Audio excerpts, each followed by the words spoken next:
오늘의 말씀은 사무엘하 15장 13절부터 23절 말씀입니다. 할렐루야.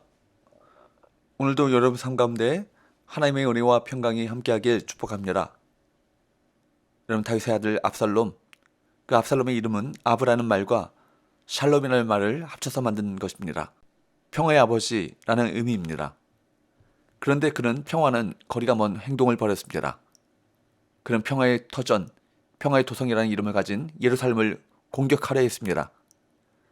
다윗은 아브샬롬, 이 압살롬이 예루살렘을 해치는 것을 지켜볼 수 없었습니다.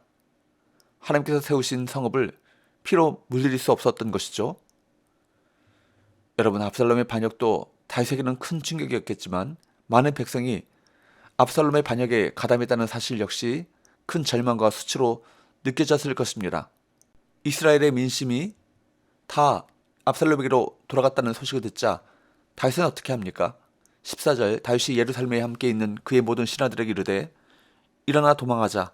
그렇지 아니하면 우리 중 한 사람도 압살롬에게서 피하지 못하리라. 빨리 가자. 두렵건대 그가 우리를 급히 따라와 우리를 해하고 칼날로 성읍을 칠까 하노라. 다윗은 압살롬이 오면 한 사람도 살아남지 못할 것이라고 말하면서 두려우니 빨리 도망하자며 신하들을 중용합니다. 하지만 보십시오. 다윗에게는 잘 훈련된 정예 부대가 버티고 있었고 철옹성과 같은 예루살렘 이 요새가 있었습니다. 그 성을 버리고 도망가자는 것이 말이 안 되는 상황입니다. 이에 대해 많은 해석이 있지만 그 중에서 가장 설득력 있는 것은 다윗이 압살롬의 반역을 자신의 죄에 대한 징계로 여겼다는 것입니다. 또한 아들과 왕위를 놓고 싸움을 벌인다는 것 자체가 그에게는 큰 수모요, 커다란 비극이었습니다. 그렇기 때문에 다윗은 압살롬과 충분히 맞서 싸울 수 있었음에도 불구하고 예루살렘을 보호하기 위한 결정을 내렸던 것입니다. 그는 평생에 걸쳐 전쟁은 여호와께 속한 것이라 그렇게 고백했습니다. 이것이야말로 하나님의 주권을 인정하는 사람의 모습일 것입니다. 하나님의 주권을 인정하는 사람은 아무 전투에나 나서지 않습니다. 자기 자신을 위해 싸우지도 않습니다. 어떤 전투에 나서야 할지, 이것이 반드시 싸워야 할 싸움인지 아니면 피해야 할 싸움인지 지혜롭게 분별해내는 것입니다. 다윗은 왕이 되는 과정에서 한 번도 욕심을 부리거나 의도적인 노력을 하지 않았습니다. 왕이 된 이후에도 다윗은 한 번도 왕권을 지키기 위해 아둥바둥하지 않았습니다. 자신보다 더 높은 왕이 계시다는 것을 늘 기억하고 살았기 때문입니다. 예루살렘을 완전히 떠나기 직전 다윗이 멈춰서자 모든 신하들이 다윗을 둘러섭니다. 그리고 18절 말씀에 보면 이방인들로 이루어진 경호대 600여 명이 왕의 앞으로 지나며 사열식을 하죠. 그때 19절 말씀에 보면 다윗은 블레셋의 가드 출신 병사 이때에게 말합니다. 19절, 그때 왕이 가드 사람 이때에게 이르되 어찌하여 너도 우리와 함께 가느냐? 너는 쫓겨난 나그네이니 돌아가서 왕 함께 내 곳에 있으라. 다윗은 이때에게 자신이 따라오지 말고 동포들과 함께 왕에게로 돌아가라고 지시합니다. 왜 다윗은 그렇게 이때에게 말했을까요? 20절의 말씀에 보면 그들은 오직 다윗 자신만을 바라보며 용병이 되었는데 자신과 함께 쫓기는 신세가 된다면 이방인이자 나그네 신세를 끝내 벗지 못할 것이라는 생각 때문이었습니다.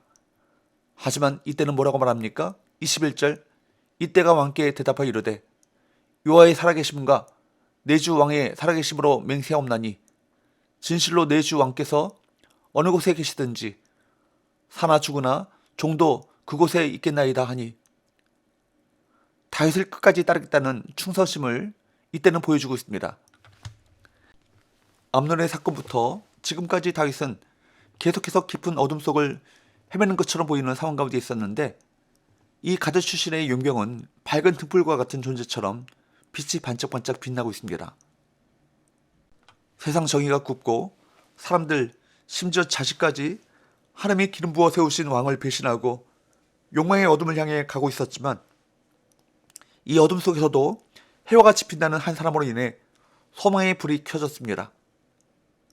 여러분, 이때 이런 모습은 누구를 연상시킵니까? 다윗의 고조할머니 롯이 나오미에게 보여주었던 충성심을 다시금 재현하는 듯합니다. 22절 23절 다윗이 이때에게 이르되 앞서 건너가라 하매 가드 사람 이때와 그의 수행자들과 그와 함께한 아이들이 다 건너가고 온 땅 사람이 큰 소리로 울며 모든 백성이 앞서 건너가매 왕도 기드론 시내를 건너가니 건너간 모든 백성이 광야길로 향하니라. 결국 온 백성이 큰 소리로 울며 앞서 건너가고 다윗도 기드론 시내를 건너 예루살렘을 빠져나갑니다. 그리고 그는 다시 광야로 향하게 됩니다. 다시금 다윗에게 광야 인생이 시작된 것입니다. 그 광야는 하루하루 하나님의 도우심이 없으면 도저히 살 수 없는 곳입니다. 그런데 다윗은 예루살렘 성을 지키기보다는 다시 광야를 선택했습니다. 다윗은 예루살렘의 화려한 궁궐에서 큰 범죄를 저질렀습니다. 이제 광야에서는 소원해졌던 하나님과의 관계가 다시 깊어질 것입니다. 여호와는 나의 방패요 나의 영광이시요 나의 머리를 드시는 자니이다 라고 고백했던 주옥같은 시편 3편이 이때 쓰여지게 됩니다. 오히려 광야로 돌아오므로 다윗은 정금같은 신앙으로 세워지고 회복되게 된 것입니다. 여러분, 이 세상과 싸우며 욕망을 지키는 것보다 하나님을 만나는 광야로 나아가는 것이 훨씬 더 지혜로운 선택이며 이 복임을 믿으시기를 축복합니다. 기도합시다. 하나님 아버지, 오늘 다윗이 압살롬의 반역으로 말미암아 광야길로 들어서게 된 것을 보았습니다. 그러나 그 광야를 통해 다시금 다윗이 정금 같은 믿음으로 세워지게 되는 사실 또한 또 말씀 가운데 깨닫습니다. 환난과 역경 속에서 낙심할 것이 아니라 이를 통해 정금 같은 신앙으로 세워나가시는 하나님을 바라보게 하시고 믿음으로 하나님을 찬양하고 감사하는 삶을 살아가게 하여 주옵소서. 예수의 거룩하신 이름으로 기도합나이다. 아멘.